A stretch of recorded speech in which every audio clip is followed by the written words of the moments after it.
Friends, ಇವತ್ತು ಈಸಿಯಾಗಿ ಸಿಂಪಲ್ಲಾಗಿ ವೆರಿ ಟೇಸ್ಟಿಯಾಗಿ ಚಿಕನ್ ಬಿರಿಯಾನಿ ಯಾವ ರೀತಿ ಮಾಡೋದು ಅಂತ ತಿಳಿಸ್ಕೊಡ್ತೀನಿ. ಈ ರೆಸಿಪಿನ ಎಲ್ಲರೂ ಟ್ರೈ ಮಾಡ್ಬೋದು ಫ್ರೆಂಡ್ಸ್. ನಾನಿಲ್ಲಿ ಮೊದಲಿಗೆ ಒಂದು ಈರುಳ್ಳಿ, ಅರ್ಧ ಕ್ಯಾಪ್ಸಿಕಮ್, ಒಂದು ಟೊಮೆಟೊ, 4ರಿಂದ 5 ಗ್ರೀನ್ ಚಿಲ್ಲಿ, ಕೊತ್ತಂಬರಿ ಸೊಪ್ಪು, ಪುದೀನ ತೊಗೊಂಡಿದ್ದೀನಿ ಫ್ರೆಂಡ್ಸ್. ನಾನಿಲ್ಲಿ ಅರ್ಧ ಕೆಜಿಯಷ್ಟು ಚಿಕನ್ ತೊಗೊಂಡಿದ್ದೀನಿ. ನೀವು ಬೇಕಾದರೆ 1 ಕೆಜಿಯಷ್ಟು ತೊಗೊಬೋದು. ಮಸಾಲೆಗೋಸ್ಕರ 2 ಪಲಾವ್ ಎಲೆ, 2 ಚಕ್ಕೆ, 2 ಲವಂಗ. ಕುಕ್ಕರ್ ಬಿಸಿ ಆದ ನಂತರ 2ರಿಂದ 3 ಸ್ಪೂನ್ ನಾನಿಲ್ಲಿ ಆಯಿಲ್ ಹಾಕ್ಕೊತಾ ಇದ್ದೀನಿ. ನಾವೇನು ತೆಗೆದಿಟ್ಕೊಂಡಿರುವಂಥ 2 ಚಕ್ಕೆ, 2 ಲವಂಗ, 2 ಏಲಕ್ಕಿ ಹಾಕ್ಕೊಂಡು ಫ್ರೈ ಮಾಡ್ಕೊಳ್ಳಿ. ಸಣ್ಣದಾಗಿ ಹಚ್ಚಿಟ್ಕೊಂಡಿರುವಂಥ ಈರುಳ್ಳಿನ ಸೇರಿಸ್ಕೊತಾ ಇದ್ದೀನಿ. ಈರುಳ್ಳಿ ಸ್ವಲ್ಪ ಹಸಿ ಸ್ಮೆಲ್ ಹೋಗೋವರೆಗೂ ಫ್ರೈ ಮಾಡ್ಕೊಬೇಕು. ನಾವೇನು ಹಚ್ಚಿಟ್ಕೊಂಡಿರುವಂಥ ಕ್ಯಾಪ್ಸಿಕಮ್ಮು, ಶುಂಠಿ ಬೆಳ್ಳುಳ್ಳಿ ಪೇಸ್ಟು ಆ್ಯಂಡ್ ಟೊಮೆಟೊನ ಸೇರಿಸ್ಕೊಂಡು ಫ್ರೈ ಮಾಡ್ಕೊಳ್ಳಿ ಫ್ರೆಂಡ್ಸ್. ಅದೆಲ್ಲ ಸ್ವಲ್ಪ ಸಾಫ್ಟ್ ಆಗೋವರೆಗೂ ಫ್ರೈ ಮಾಡ್ಕೊಬೇಕು.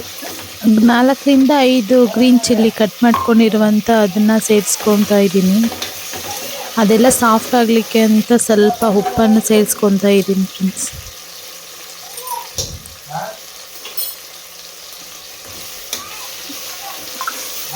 ಅದೆಲ್ಲ ಒಂದು 5 ನಿಮಿಷ ಫ್ರೈ ಮಾಡ್ಕೊಳ್ಳಿ.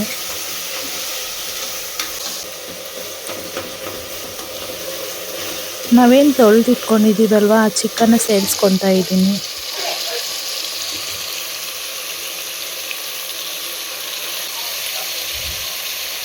ಒಂದು ಸ್ವಲ್ಪ ಅರಿಶಿನ ಹಾಕ್ಕೊತಾ ಇದ್ದೀನಿ, ಚಿಕನ್ ಸ್ಮೆಲ್ಲೆಲ್ಲ ಹೋಗ್ಬೇಕು ಅಂತ.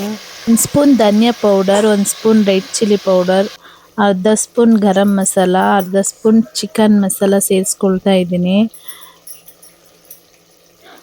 ಅರ್ಧ ಕಪ್ ಮೊಸರನ್ನ ಸೇರಿಸ್ಕೊಳ್ತಾ ಇದ್ದೀನಿ. ಮೊಸರು ಯಾಕೆಂದರೆ ಟೇಸ್ಟ್ ಚೆನ್ನಾಗಿ ಬರುತ್ತೆ. ನೋಡಿ, ಕಲರ್ ಕೂಡ ಚೇಂಜ್ ಆಗಿದೆ. ನೀವು ಕೂಡ ಮೊಸರನ್ನ ಸೇರಿಸ್ಕೊಳ್ಳಿ, ಚೆನ್ನಾಗಿ ಬರುತ್ತೆ. ನಾನಿಲ್ಲಿ 2 ಗ್ಲಾಸ್ ಅಕ್ಕಿ ತೊಗೊಂಡಿದ್ದೀನಿ. ನೀವು 2 ಗ್ಲಾಸ್ ಅಕ್ಕಿಗೆ 4 ಗ್ಲಾಸ್ ನೀರು ಹಾಕ್ಕೊಬೇಕು. ಸ್ವಲ್ಪ ಮೆತ್ತಗೆ ಬೇಕಂದರೆ 4 ಗ್ಲಾಸ್ ಹಾಕ್ಕೊಳ್ಳಿ, ಇಲ್ಲಾಂದರೆ 3.25 ಗ್ಲಾಸ್ ಹಾಕ್ಕೊಂಡ್ರೆ ಸಾಕು. ರುಚಿಗೆ ತಕ್ಕಷ್ಟು ಉಪ್ಪನ್ನ ಸೇರಿಸ್ಕೊಳ್ತಾ ಇದ್ದೀನಿ ಫ್ರೆಂಡ್ಸ್. ಅದೆಲ್ಲ ಕುದಿ ಬಂದಿದ್ದಾದಮೇಲೆ 1 ವಿಸಿಲ್ ಕೂಗಿಸ್ಕೊಳ್ಳಿ ಸಾಕು. 1 ವಿಸಿಲ್ಗೆಲ್ಲ ಅನ್ನ ಬೆಂದಿರುತ್ತೆ. ಈ ರೆಸಿಪಿನ ಎಲ್ಲರೂ ಟ್ರೈ ಮಾಡ್ಬೋದು ಫ್ರೆಂಡ್ಸ್. ಬ್ಯಾಚುಲರ್ಸ್ಗಂತೂ ಒಳ್ಳೆ ರೆಸಿಪಿ ಅಂತಲೇ ಹೇಳ್ಬೋದು. ಬೇಗನೆ ಆಗುತ್ತೆ ಇದು. ಯಾವುದೇ ರೀತಿ ಮಸಾಲೆ ರುಬ್ಕೊಳ್ಳೋ ರೀತಿ ಇರೋದಿಲ್ಲ. ಲಾಸ್ಟಲ್ಲಿ ಫೈನಲ್ ಕೊತ್ತಂಬರಿ ಪುದೀನ ಹಾಕ್ಕೊಂಡು 1 ವಿಸಿಲ್ ಕೂಗಿಸ್ಕೊಳ್ಳಿ ಫ್ರೆಂಡ್ಸ್ ಸಾಕು. ಈ ವಿಡಿಯೋ ಏನಾದರೂ ಇಷ್ಟ ಆಗಿದ್ದರೆ ಲೈಕ್ ಮಾಡಿ ಫ್ರೆಂಡ್ಸ್. ಸಬ್ಸ್ಕ್ರೈಬ್ ಮಾಡ್ಕೊಳ್ಳೋದನ್ನು ಮರಿಬೇಡಿ ಪ್ಲೀಸ್. Thank you friends. ಬಿಸಿ ಬಿಸಿಯಾದ ಬಿರಿಯಾನಿ ರೆಡಿ ಆಗಿದೆ. ನಿಮಗೂ ಈ ರೀತಿ ಬೇಕು ಅಂದರೆ ಈ ರೀತಿನೇ ಟ್ರೈ ಮಾಡಿ, ಚೆನ್ನಾಗಿರುತ್ತೆ. ಟೇಸ್ಟ್ ಮಾತ್ರ ಸೂಪರ್ ಆಗಿತ್ತು ಫ್ರೆಂಡ್ಸ್. ಬಿರಿಯಾನಿಗೆ ಕಾಂಬಿನೇಷನ್ ಆಗಿ ರೈತ ಇರಲೇಬೇಕು. ಒಂದು ಸಣ್ಣದಾಗಿ ಹಚ್ಚಿಟ್ಕೊಂಡಿರುವಂಥ ಈರುಳ್ಳಿ, ಟೊಮೆಟೊ, 1 ಗ್ರೀನ್ ಚಿಲ್ಲಿ, ಸ್ವಲ್ಪ ಕೊತ್ತಂಬರಿ, ಪುದೀನ, ಮೊಸರನ್ನು 1 ಕಪ್ಪು ಇಲ್ಲಾಂದರೆ 2 ಕಪ್ನ ಸೇರಿಸ್ಕೊಳ್ಳಿ. ಉಪ್ಪು ಹಾಕ್ಕೊಂಡು ಮಿಕ್ಸ್ ಮಾಡ್ಕೊಳ್ಳಿ ಅಷ್ಟೇ. ಬಿರಿಯಾನಿ ಆ್ಯಂಡ್ ರೈತ ರೆಡಿಯಾಗಿದೆ.